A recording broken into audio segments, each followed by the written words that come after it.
Эки баштуу ажыдарга айланган бул коррупциянын бир башын кессек, кайра экинчи баш өсүп, дале токтобой келет. Коррупция менен айыгышкан күрөш улантылат.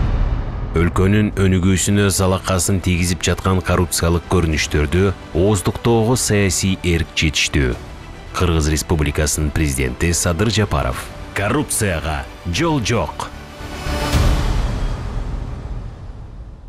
Эсептөө палатасынын Ысык Көл жана Нарын облустары боюнча аймактык бөлүмүнүн кызматкери пара менен кармалды. Бул тууралуу Улуттук коопсуздук боюнча мамлекеттик комитетинен билдирди. Нарын облусунун Жумгал районундагы Таш Мойнок айыл аймагынын мурдагы башчысынын финансылык чарбалык ишин текшергенден кийин оң чечим чыгарып берүү үчүн 160 миң сом акча талап кылган факт аныкталган.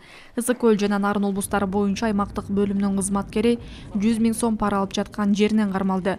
Учурда бул кылмышка тиешеси бар адамдарды аныктоо боюнча ыкчам тергөө иш-чаралары жүргүзүлүүдө.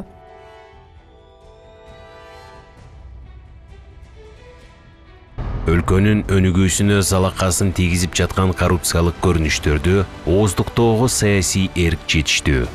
Кыргыз Республикасынын президенти Садыр Жапаров: коррупцияга жол жок.